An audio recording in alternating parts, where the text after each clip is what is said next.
On today's Locked On Jayhawks, we break down what the Kansas loss to Kansas State means, our biggest takeaways, and is it officially KU basketball season?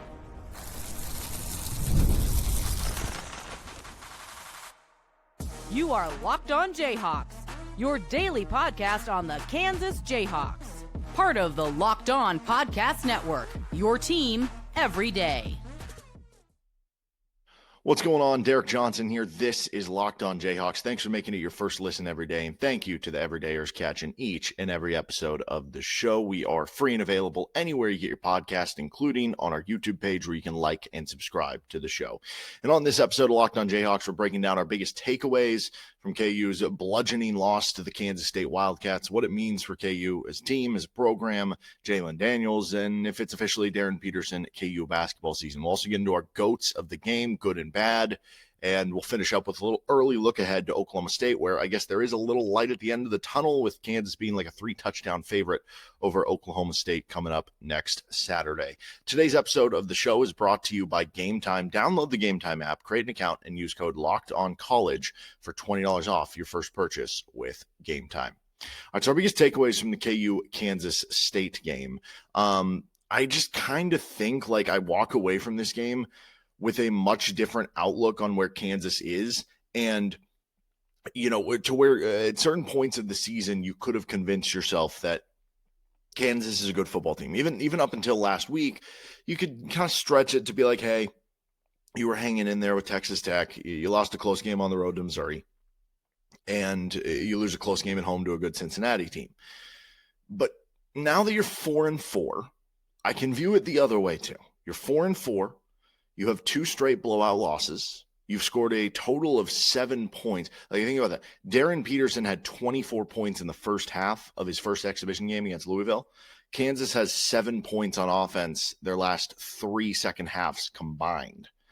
And so you look at that. You look at saying, okay, if we look at the yard total, maybe Missouri should have, won that game by more. You look at the Texas Tech and the Kansas State games both being blowouts. And you also look to the fact that, again, at being 4-4, you are a goal line stop away potentially against UCF from being a 3-5 football team. Then you look to the resume, the wins that Kansas has. Fresno State, Mountain West team, Wagner, FCS team, West Virginia, really bad Big 12 team. UCF, not a very good Big 12 team. And again, you almost lost that game. So you're sitting as a team who doesn't have a win over, probably top 40 opponent nationally so far this season. You could easily be 3-5. You're 4-4 off 2 blowouts. I think I'm kind of crossing to the point where I just don't think this is a very good team in general. And so that's where you're 4-4. Yes, you're favored against Oklahoma State, but you're not going to be favored in the final 3 games after that. And so could you steal one? Yes, absolutely. At this point, the goal of the season, just make it to a bowl game. Get to 6-6, get to a bowl game, get those extra bowl practices. That would come in handy in a lot of ways for KU, a lot of ways. Just think about the backup quarterback job. I mean, for all we know, if you make it to a bowl game, would Jalon Daniels play? Would he opt out? If he did opt out, it'd be an opportunity for extra reps for figuring out the quarterback situation. But point being, you got to get to the bowl game. So that's kind of your only goal at this point in time. But that's kind of where I'm at with this thing for KU. You look at the defense, it's just not very good. It's, statistically one of the worst defenses in the Big 12 and in the country. It's kind of just one of those things where it's like, what do you do well? Exactly. The Kansas State, this is our next takeaway, so we're going to kind of link these two together. Jalon Daniels picked a bad time to have a bad time. This was Jalon's worst game of the season against Kansas State. He had been really good all season long up until this point. And that's what kind of sucks here is in the big moment, he was unable to deliver what would have been his signature win. And now he's probably just not going to have a signature. I mean, I guess if you beat Utah on senior day, maybe that counts. It just depends where Utah's out. Like, are they a ranked opponent? Like, that could certainly be it. So maybe you still have another opportunity there. But it feels like he was having a good season, and then boom, this game happened, and it just looked so poor. And the Texas Tech game stunk because it wasn't really on him. It was more about the offensive line. This game was a little bit of some other things too, but Jalon did not have a good game. And it's kind of like one of those things where it's like, what does this team do well? The offensive line is inconsistent, right? They do some things. They'll have moments or games where they're solid at one aspect maybe. The running game has not been consistent for KU. The receiving game, like you just don't really have a big depth of targets necessarily. And that's also been inconsistent a little bit. We've seen moments where Henderson and Pickett have looked unstoppable. We've seen other moments where, they've been a little bit more quieted in the game. The defensive side of the ball obviously has not been very good this season for Kansas outside of, West Virginia and Fresno State and Wagner, basically. And I guess the second half against UCF. The special teams has actually been pretty good this year, but you made a colossal mistake in the Kansas State game. So it's just like one of those things where it's like, where are we pointing to? And that's kind of what it's felt like. It's felt like Jalon has played so well, and it's almost like the surrounding parts aren't totally there, but you've had really good quarterback play. And I think that's what we saw in the Kansas State game. With Jalon struggling, I don't know what it was, whether it was Kansas State figured him out, whether it was a mental block, whether it was the rain, for whatever reason, him having his worst game of the season. I think that's what you see there. Like, for instance, you look at the Cincinnati game. If Jalon would have played like he did against Kansas State in the Cincinnati game, you probably get blown out to Cincinnati in the same way you did to Kansas State. But if you would have got the Jalon Daniels you got against Cincinnati against Kansas State, I'm not saying they win the game, but it's probably like that game where it's back and forth and close to the end. And that's kind of the difference here, I think, at this point for this Kansas team. If Jalon struggles in a game, Kansas is done so, because they don't really have that other avenue to winning a game.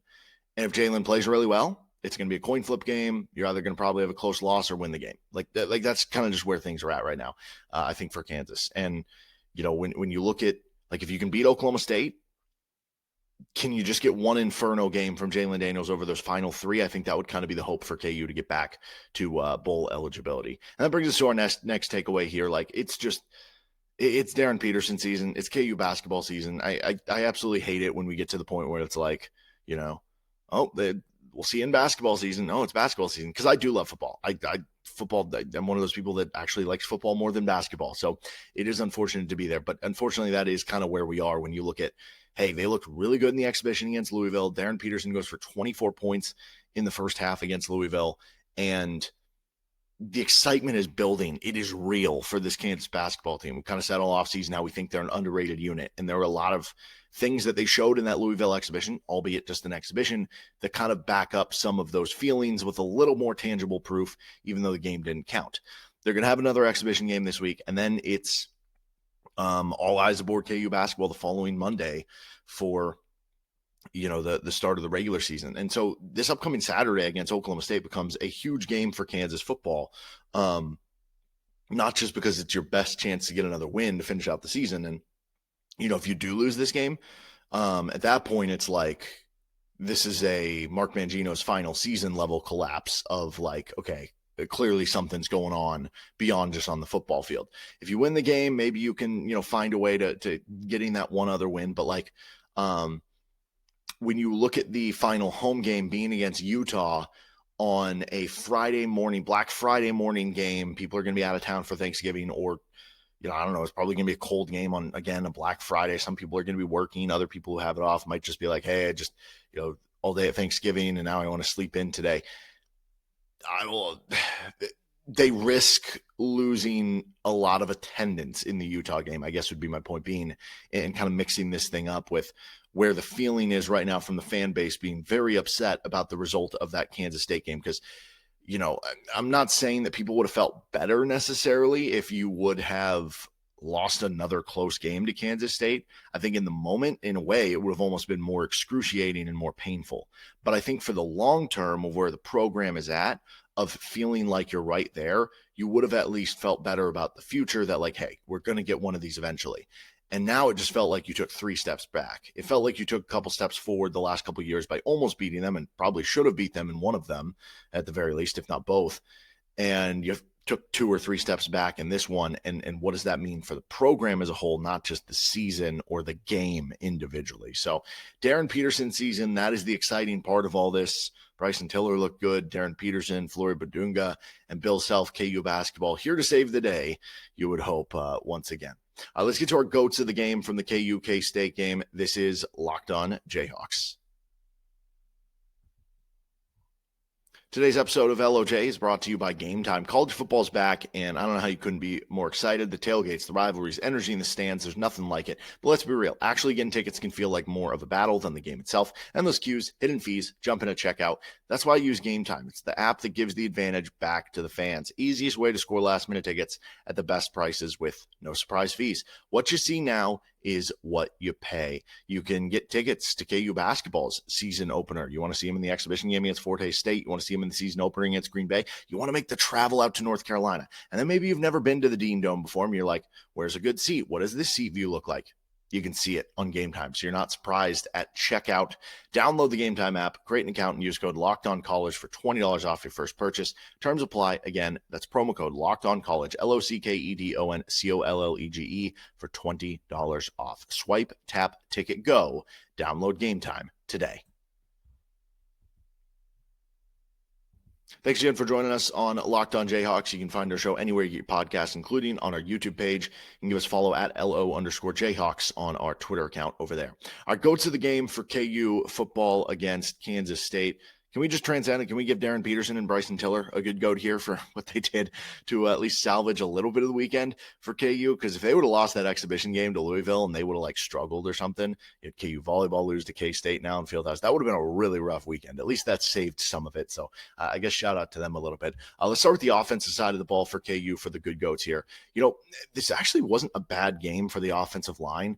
I wouldn't say it was a great game. They weren't opening up huge holes necessarily or getting explosive plays, but there were actually some times where Jalon had a decent amount of time to throw the ball. There were some times when, they at least pushed the pile forward a little bit. I think it was a decent, I don't know, B- game from the offensive line, so to speak. Certainly much better than the Texas Tech game.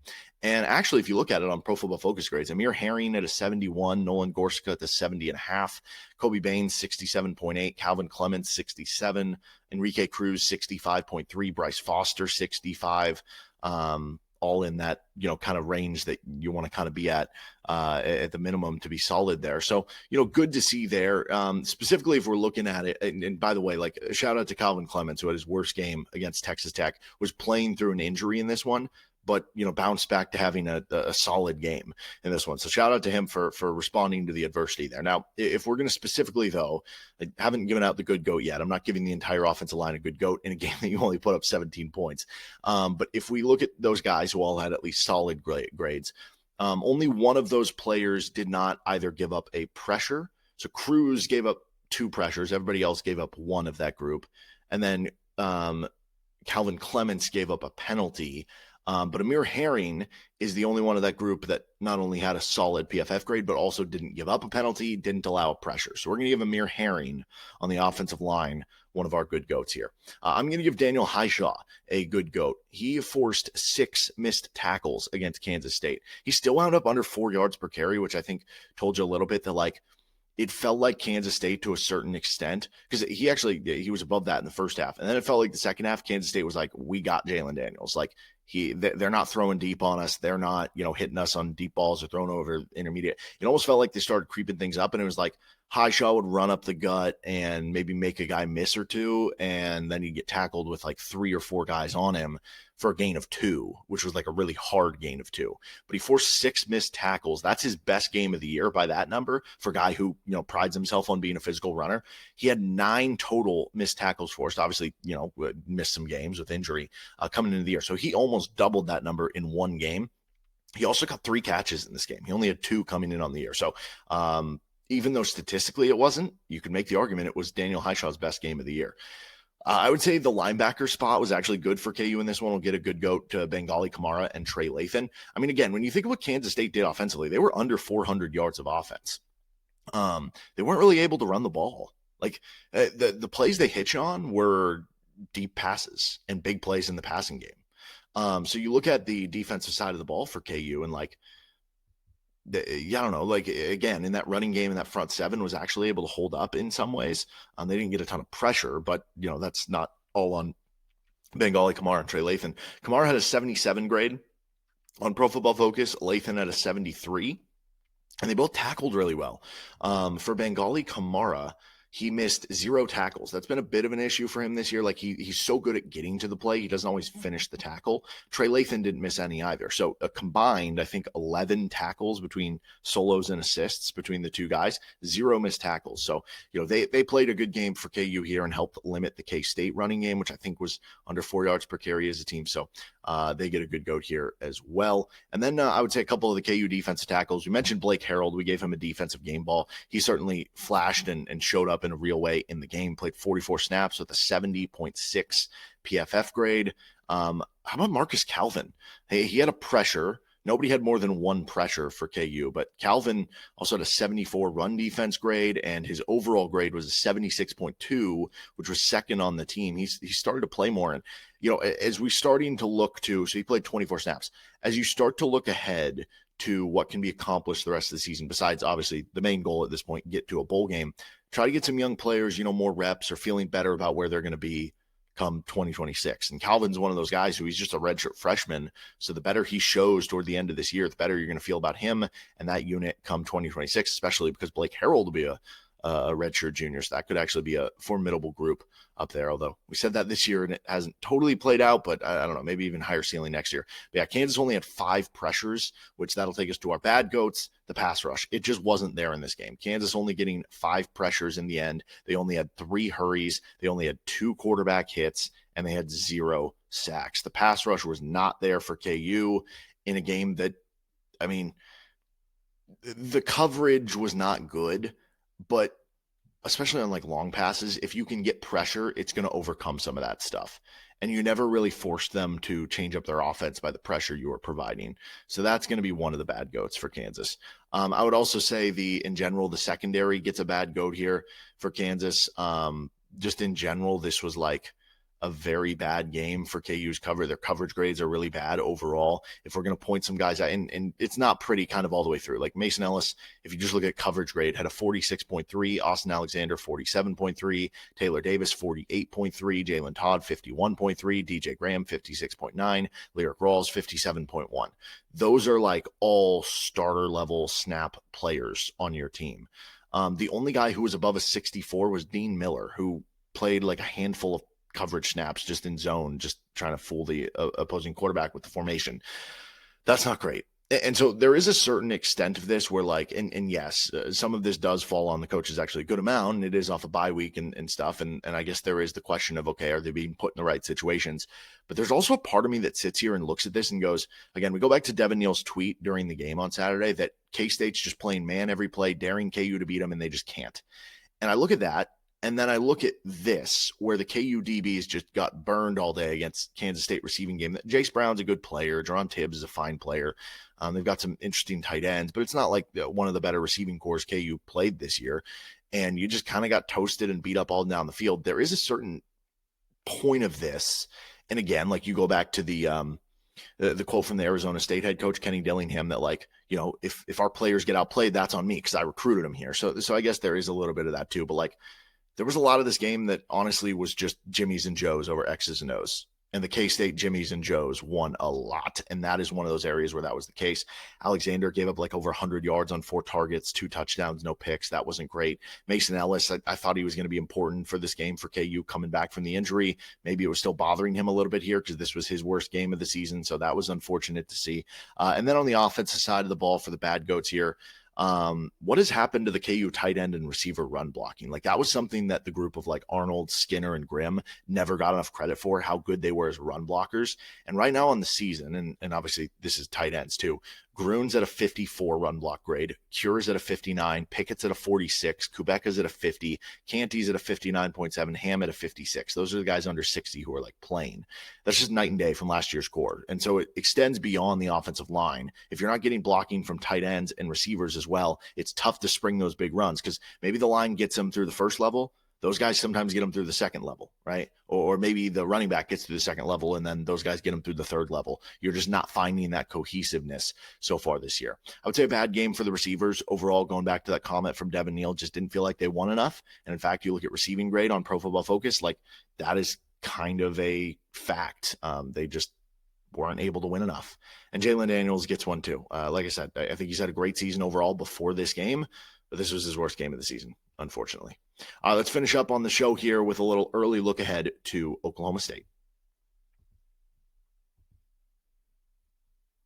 Today's episode of the show is brought to you by FanDuel Sportsbook. NBA is back, and there's no better place to get in on the action than FanDuel, the official sports betting partner of the NBA. Even if you missed the start of the game or want to ride the hot hand, FanDuel has live bets on everything from who's going to score next to fourth quarter comebacks. Plus, you can even combine your live bets into a same-game parlay for a shot at a bigger payout. Keeps getting every game exciting, especially when your team's making that late push. Right now, FanDuel is giving new customers $300 in bonus bets when your first $5 bet wins. So head over to FanDuel.com to sign up and play your game with FanDuel, the official sports betting partner of the NBA. Thanks for joining us on this episode of Locked On Jayhawks. You can find our show anywhere you get your podcast, including on our YouTube page, where you can like and subscribe. So now you come into this game, and on FanDuel, they opened the line 23.5 in favor of Kansas, which feels insane the way that KU has played the last couple weeks. I think this is what it is. If Kansas plays to the level they should, you should be totally fine here.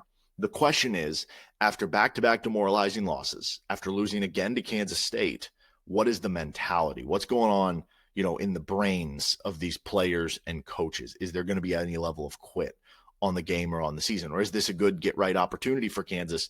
It's going to be very interesting how they approach that, and that's going to be kind of the determining factor to me of how they handle this game. But Oklahoma State's not been a good team so far this year. 1-7 on the year. Their one win was over Tennessee Martin, 27-7. Lost by 66 to Oregon. They lost by 7 at home to Tulsa.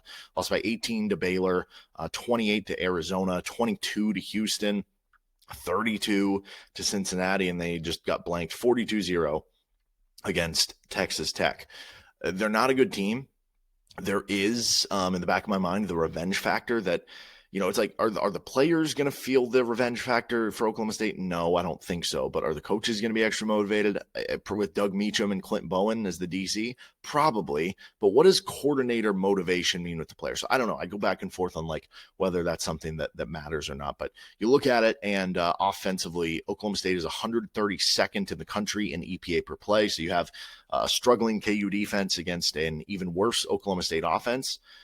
They've struggled throwing the ball. They've struggled running the ball, though they've been slightly better running the ball than throwing the ball. Defensively, they are 126th in EPA per play. Defensively, they've been better against the run defensively, where they're 77th in EPA per play, than against the pass, where they're 129th in EPA per play. So this should be a good bounce-back opportunity for Jalon Daniels and the KU offense, and this should be a good bounce-back opportunity for KU overall as a team. And this is a must-win. You want to make a bowl game, win this game, and then roll the dice over the last 3 that you can win one of them.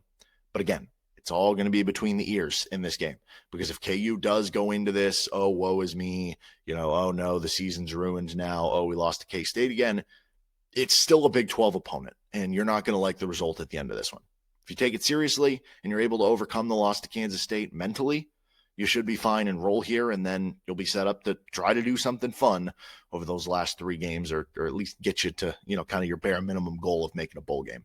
That'll do it for this episode of Locked On Jayhawks. You can find our show anywhere you get your podcast, including on our YouTube page, where you can like and subscribe to the show. And see you next time for another edition of LOJ.